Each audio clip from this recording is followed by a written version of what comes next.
Welcome to the deep dive. This is where we take the sources you send us, really get into them, and pull out the key insights, the stuff that matters so you can get informed fast. Exactly. We sort through the material you provide, cutting through the noise to find the valuable takeaways. And today, we're tackling something I think a lot of people grapple with.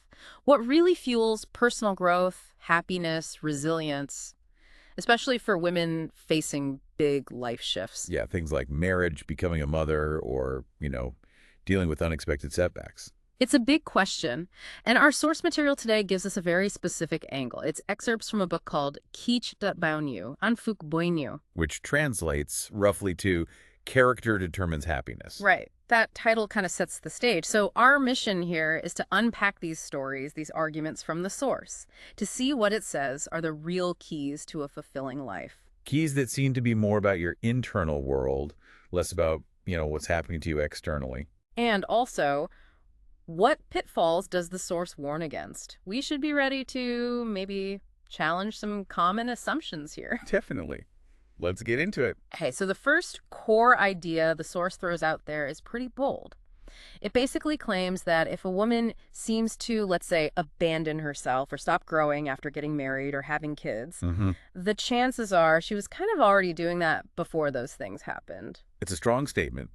The source isn't saying these changes are easy, obviously, but it's suggesting they don't cause that shift away from self-improvement. Right, it's more like they reveal or maybe amplify something that was already there internally. Exactly, an existing mindset or tendency. And the book uses some really compelling stories to make this point. Let's start with TR. Okay. She was like a super successful HR manager, really doing well professionally. Right.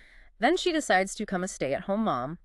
And her colleagues were a bit worried, knowing her drive, but she made this really firm promise to herself. Yes, this is crucial. She committed to staying home until her kids started school. Okay, but the really key bit, according to the source, is her declaration. Even if I become a stay-at-home mom, I will never stop improving myself. That commitment is everything in this viewpoint. And she really did follow through. How so? Well, while the baby was young, she used whatever time she could find to read not just parenting stuff, but broadly. She kept up good habits for her own growth. And then she decided to learn script writing. Wow, okay. That's quite a pivot. Yeah. And the author mentions being skeptical, thinking, good luck, that industry stuff. But TR's focus wasn't on immediate publication or fame. The source says her determination was just about the learning itself. Exactly. Learning and writing. It was the process, that internal commitment that the source points to. So she just kept at it. For 2 years, studied the craft, researched the industry, just wrote. And eventually, she sold a script for 1 million yuan. Okay, that's significant. Definitely a big win financially. But here's the real takeaway the source emphasizes. Based on what TR herself said, the money wasn't the best part. Oh, what was? It was finding joy and purpose in the writing. That internal pursuit, that goal, kept her resilient. It stopped her from, feeling lost or just focusing on difficulties or her husband. That makes sense. It gave her an anchor separate from her new role. Right. Now, contrast that with Hugh Lam's story. She also quit her job for her child, but her circumstances were way tougher. How so? No family help nearby, serious financial pressure. She felt lost, worried about falling behind. Okay, so a much harder starting point. Much harder. But, like TLR, the source points to this internal refusal to just give up on herself. She wouldn't accept that limited reality. So what did she do? Did she also find a new skill? She actually went back to something old, a childhood interest in painting. She got some basic supplies and just started practicing every day. Wow, just carving out time. Exactly. And then practicality kicked in. Money was tight, so she thought, maybe I could sell these. That takes guts. Totally. She took her child with her, went to local galleries, and the source mentions she sold 4 paintings right away. That must have been a huge boost. Huge! And it fueled her dedication. She literally reorganized her home to make space for painting alongside childcare. She kept practicing, improving, her prices went up. And did it lead anywhere bigger? Yeah, eventually businesses started commissioning her work, restaurants, bars. And once her child was in school, she opened her own studio, a career she loved, built out of really tough circumstances. So 2 very different situations, but the source uses both to make the same point. Exactly. Whether things looked easy, like Tior's initial situation, or hard, like Hugh Lam's, the external stuff wasn't the deciding factor. It was the internal state, that commitment to keep growing, keep trying, regardless. Right. And viewed this way, marriage and kids aren't necessarily obstacles. They can actually spur growth if you have that mindset. The real enemy, the source argues, is that internal inertia, maybe laziness that was probably there beforehand. That really shifts the perspective, doesn't it? Puts the power back on the individual's mindset. It does. So, okay, internal drive is one key. What else does the source focus on? This brings us to the idea of broad-mindedness. Ah, yes. And the story of Nung illustrates this really well. It starts with a potentially awkward situation, culturally speaking, her first visit to her future in-laws and the whole red envelope or lingzi thing. Right. The source explains that the amount on the envelope, or even getting one at all, can be seen as a sign of respect or approval. It carries weight. And her friends definitely saw it that way. When she didn't get one, they were furious for her, telling her it was disrespect, stinginess. Even saying she should break up with the boyfriend over it. Yeah. But Eunxing's reaction is the core of the source's point here. She just brushed it off. Really? Said it was minor, didn't matter compared to how genuine her relationship felt with her boyfriend. She focused on the bigger picture, not the potential slight. That's quite mature. Not getting caught up in the drama. Exactly. The source calls it a conscious choice not to be narrow-minded. And the immediate result, What happened? her future in-laws were apparently really impressed. They later apologized, said it was just an oversight, but her reaction showed them her character, generous, understanding. So her broad-mindedness actually strengthened the relationship from the start. Yes. And this quality carried over into her marriage, especially around navigating childcare with her mother-in-law. Ah, the classic potential conflict zone. Parenting methods. Right. The source mentions how this breaks families apart sometimes. But Agung handled it differently. No. Instead of fighting over old versus new methods, she focused on being grateful for the help. She acknowledged her mother-in-law loved the grandchild, even if her ways were older. She felt expecting an older person to instantly adopt scientific modern ways was maybe unrealistic. So focusing on intent and the relationship rather than just the specific actions. Exactly, taking that broader, more forgiving view. And it created harmony. Interestingly, the source adds that because the dynamic was so positive, her mother-in-law actually became more open to learning Wig's preferred methods over time. Huh. That's a fascinating outcome. Less conflict led to more openness? It seems so. And this wasn't just at home. Her job was in sales, super competitive. Colleagues fighting over the easy clients, the big orders. A typical high-pressure sales environment. Totally. But Gun didn't really play that game. She often took the harder clients, the smaller orders nobody wanted. Okay. And what about when things went wrong? Like, did she get stepped on? Well, the source gives an example where a colleague basically stole a big order she was developing. Her reaction wasn't anger or blame. She just said something like, I wasn't fast enough. It's my responsibility. Wow. Taking ownership even when treated unfairly. Yeah. Now, if you just looked at her sales numbers, she wasn't the top performer. There's a but, right. There is. Her manager promoted her to a leadership position. Not based on sales. Nope. Based on her character, her fairness, integrity, that ability to see the bigger picture, take responsibility, those were the qualities seen as essential for managing a team.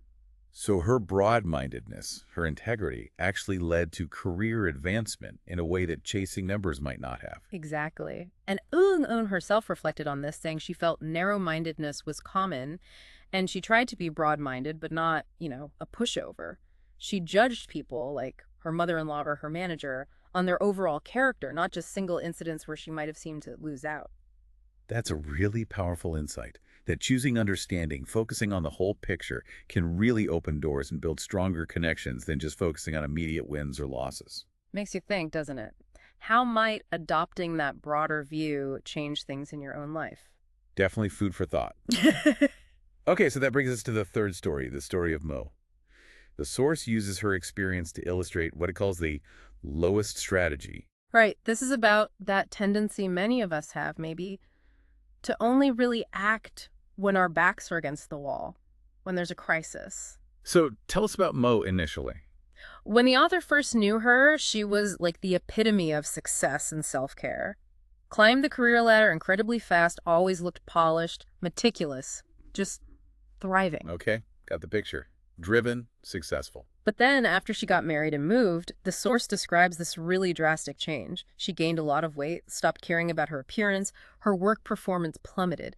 The author was apparently shocked. Wow, a complete turnaround. Yeah, and the source links this self-neglect directly to negative consequences. She got demoted at work for laziness, and then her husband had an affair and they divorced.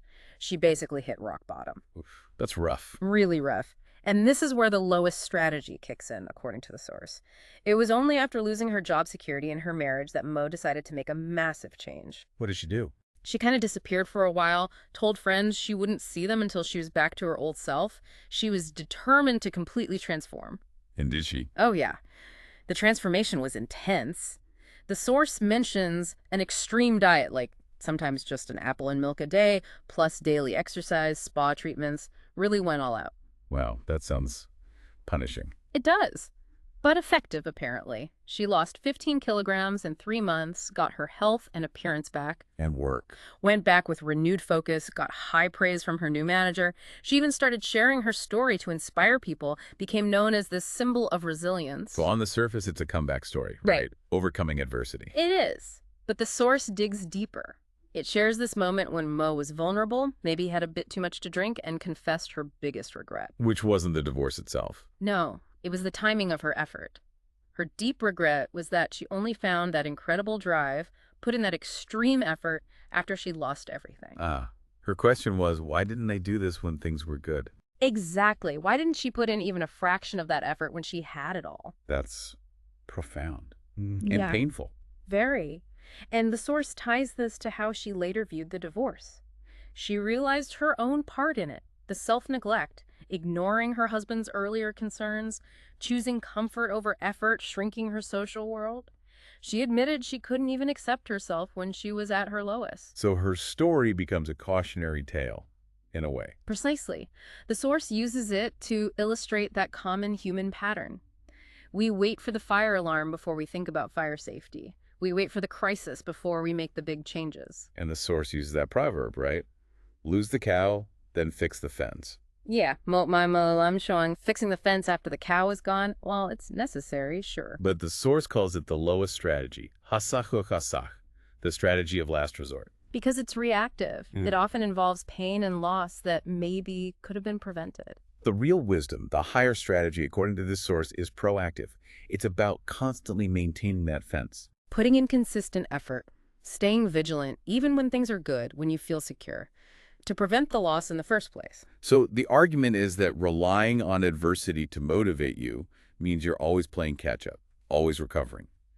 True strength is built by consistent effort during the ordinary times. Mo's story really drives that home. It makes you ask yourself, where might I be waiting for a setback before I really commit to making a change? Okay, so bringing all these threads together, this deep dive into character determines happiness, really gives us some powerful takeaways based on these stories. Yeah, first, that core idea. Your internal state, your mindset, your commitment is presented as the real driver of growth and resilience, much more so than whatever life throws at you externally. Right. Second, cultivating that broad-mindedness, choosing understanding over small offenses, focusing on the bigger picture, that can lead to unexpected positive results in relationships and even your career. And third, that stark warning against the lowest strategy.